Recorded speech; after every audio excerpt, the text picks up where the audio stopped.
आज से 2 साल पहले की बात है। मैं और मेरा दोस्त गोपाल, हम दोनों अक्सर समय समय पर घूमने के लिए बाहर जाया करते थे।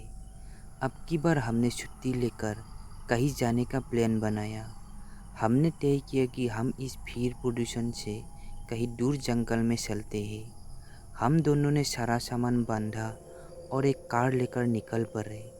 हम दोनों एक ऐसे जंगल में गए जहाँ पर जानवर का कोई नामो निशान नहीं था।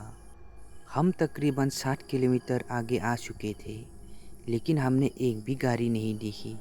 सड़क पूरी खाली थी। हमारी कार मानो हवा से बातें कर रही थी। हमने एक अच्छी घाटी पर जाकर कार को रोकी। हमने अपना सारा सामान निकाल कर घर बनाया, फिर खाना खाया और आग लगाकर शराब पीने लगे। फिर हम अगले दिन दोपहर को 2 बजे उठे। गोपाल ने नशे में धुत ऐसे ही सो गया था, इसलिए उसको कुछ खुजली सी हो रही थी और वो नहाना चाहता था। मैंने बोला चलो ठीक है, मैं भी नहा लेता हूँ। हम दोनों ने अपने कपड़े एक बैग में लेकर पानी ढूंढने के लिए निकल गए। हम काफ़ी इधर उधर घूमे, लेकिन कहीं पानी नहीं मिला। मुझे लगा कि अब हमें पानी तो नहीं मिलने वाली है, चलो चलते हैं। गोपाल बोला, मुझे भी ऐसा ही लगता है, हमें वापस चलना चाहिए। वैसे भी हम बहुत आगे आ गए हैं। अब हम दोनों वापस लौटने लगे, लेकिन हम जिस रास्ते से आए थे उसका तो हमें अंदाज़ा भी नहीं लगा पाए। अभी अंधेरा होने वाला था। हमने अंदाज़ा लगाया और मेन रोड की तरफ निकल पड़े, और थोड़ी देर बाद हम मेन रोड पर पहुंच गए। लेकिन हमको पता नहीं था कि हम उल्टी दिशा में जा रहे थे। थोड़ी देर बाद पानी की आवाज़ आई, लेकिन अभी अंधेरा भी हो चुका था। हम किसी तरह अपने टेंट पर लौटना चाहते थे। तभी हमें एक पुल दिखाई दिया और वहाँ पर ठंडी हवा चल रही थी। हम ठंडी हवा में पुल के रेलिंग पर बैठ गए।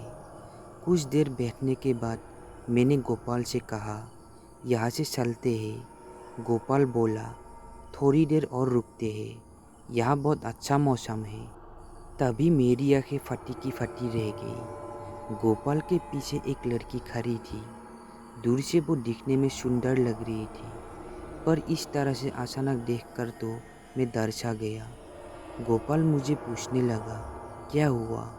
इतने में वो लड़की पुल के रेलिंग पर चढ़ गई और नीचे पानी की तरफ देखने लगी।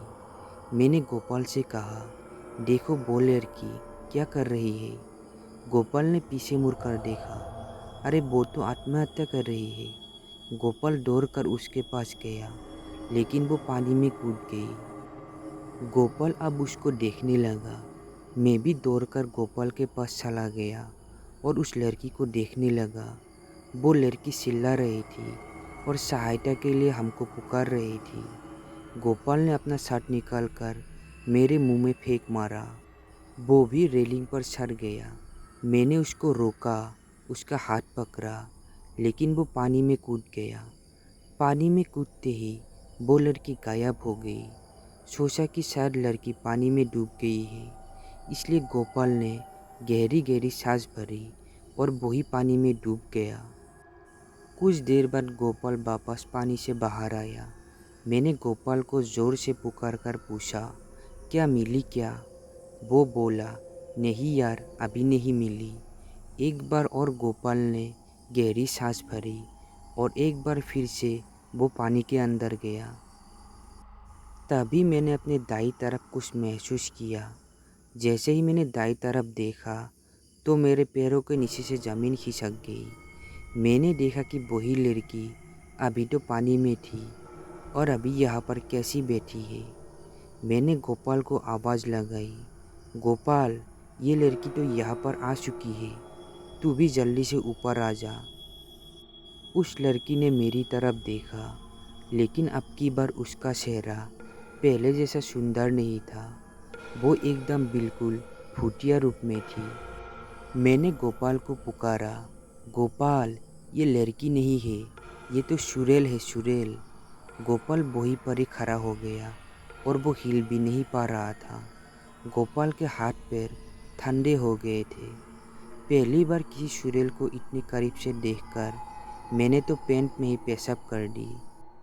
वो लड़की मुझसे बोली, तुम चिंता मत करो, मैं तुम्हें कुछ नहीं करूँगी, मैं तुम्हारे दोस्त को खाऊंगी। अब मेरी धड़कनें बढ़ने लगी और मैंने गोपाल को बोला, गोपाल जल्दी पानी से बाहर आओ, नहीं तो ये चुड़ैल तुम्हें खा जाएगी।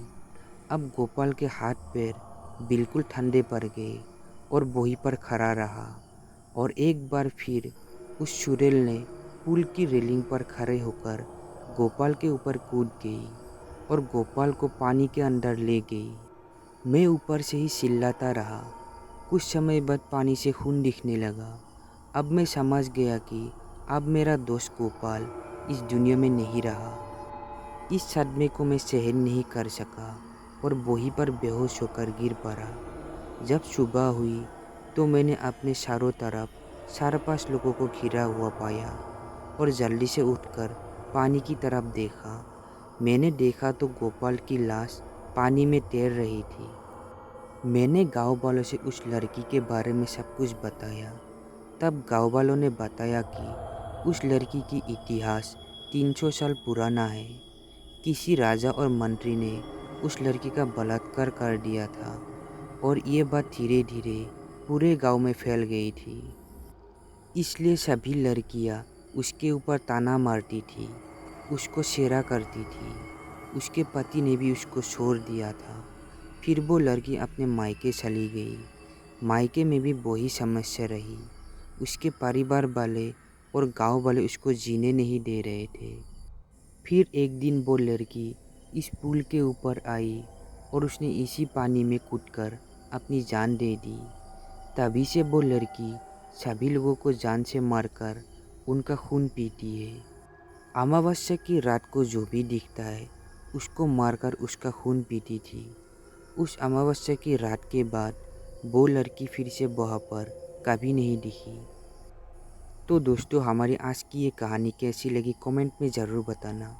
अगर आपके पास भी ऐसी कोई कहानी है जो शेयर करना चाहते हैं, डिस्क्रिप्शन बॉक्स में मेरा ईमेल आईडी है तो उस पर शेयर कर सकते हैं।